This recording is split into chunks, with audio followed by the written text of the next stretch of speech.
Write the first four terms of AP when the first term A and the common difference D are given as follow. आपने एक AP बनानी है, आपने term use करने हैं 4. आपको फर्स्ट टर्म दिया गया है A और कॉमन डिफरेंस दिया गया आपको D, यानी कि A आपके पास फर्स्ट टर्म है, D आपके पास कॉमन डिफरेंस है. आपके पास 5 क्वेश्चन है, 5 में आपने AP बनानी है 4 टर्म का यूज़ करते हुए. सबसे पहले फर्स्ट पार्ट को करते हैं. फर्स्ट पार्ट आपके पास है A equal to 10, D equal to 10. आपने AP बनानी है. A1 चाहिए आपको, A2 चाहिए आपको, A3 चाहिए आपको, A4 चाहिए.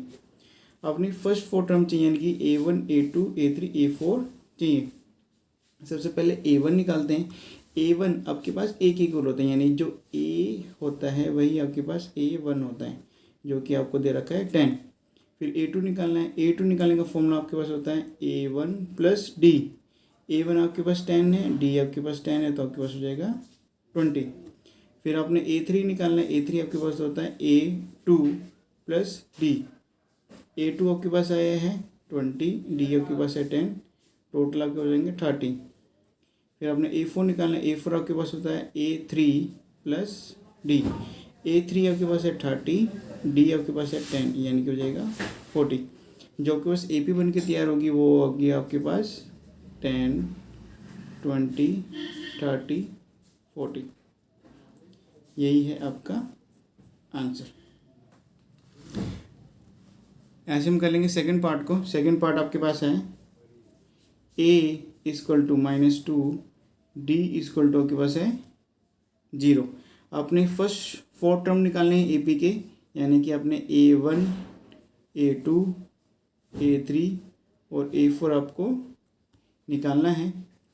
सबसे पहले A1 निकाल लेते हैं. A1 आपके पास होता है A के इक्वल, यानी कि -2. फिर आपने A2 निकालना है. A2 आपके पास होता है A1 प्लस D. A1 आपके पास है -2, D आपके पास है 0, यानी कि आपके पास हो जाएगा -2. फिर आपने निकालना है A3. A3 आपके पास होता है A2 प्लस D, -2 प्लस 0, -2 हो जाएगा. फिर आपने A4 निकालना है. A4 आपके पास होता है A3 प्लस D. A3 आपके पास है -2, D आपके पास है 0, तो आपके पास हो जाएगा -2. तो आपको साफ साफ दिख रहा है कि A1, A2, A3, A4 आपके पास सेम है, तो हमारे पास सीरीज़ बन के तैयार हो जाएगी AP की -2, -2, -2, -2. यही है आपका आंसर. ऐसे ही हम कर लेंगे थर्ड पार्ट को.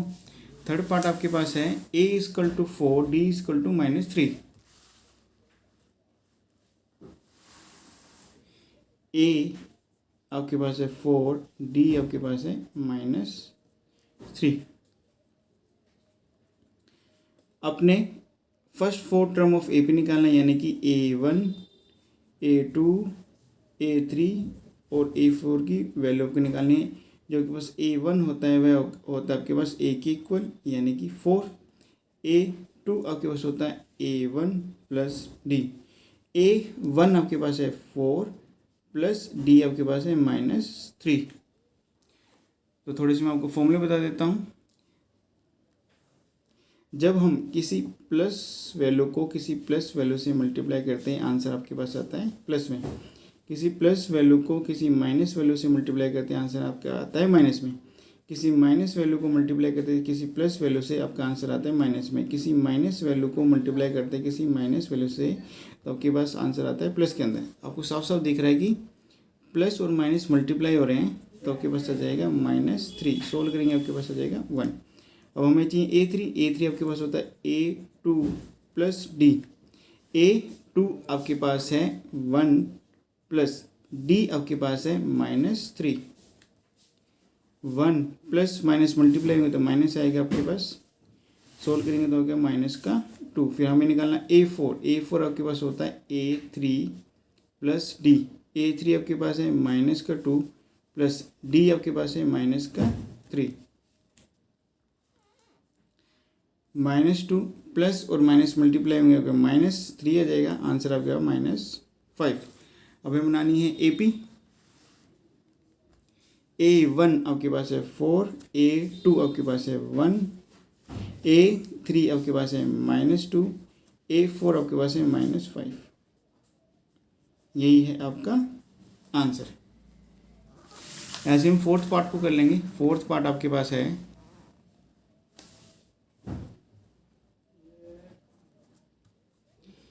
A equal to -1, D equal to 1/2। हमें फर्स्ट 4 टर्म ऑफ AP चाहिए, यानी कि हमें A1 चाहिए, A2 चाहिए, A3 चाहिए, A4 चाहिए। A1 आपके पास A के इक्वल होता है, यानी कि हमारे पास हो जाएगा -1। A2 का फॉर्मूला होता है आपके पास A1 प्लस D। A1 आपके पास है -1 प्लस D आपके पास है 1/2। सोल्व कर लेते हैं।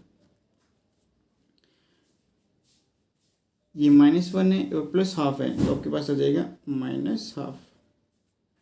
फिर हम इसको सोल्व करने का मैं एक तरीका भी बता देता हूँ आपको।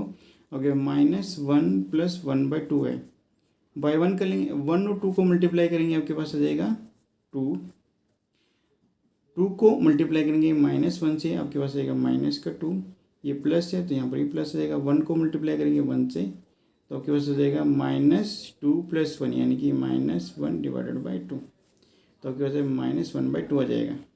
फिर हमें A3 चाहिए। A3 आपके पास होता है A2 plus D।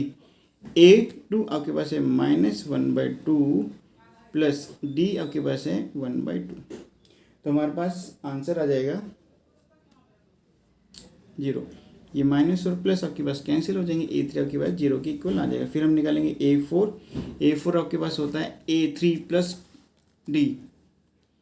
A3 plus D। A3 आपके पास है 0, D आपके पास है 1/2। सोल्व करेंगे तो हमारे पास आएगा 1/2।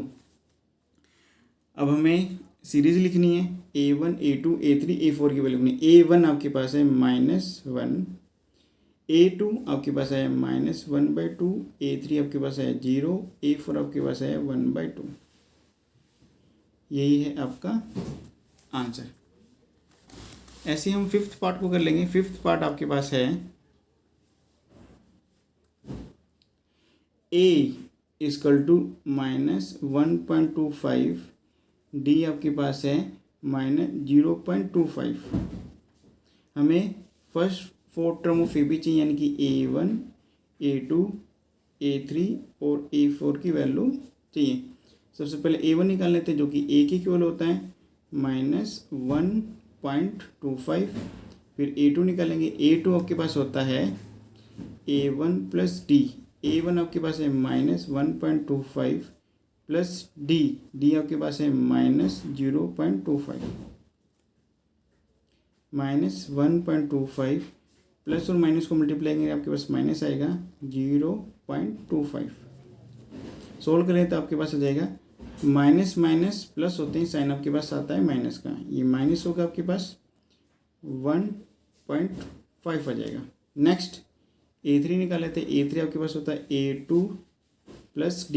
A2 आपके पास है -1.5, D आपके पास है -0.25।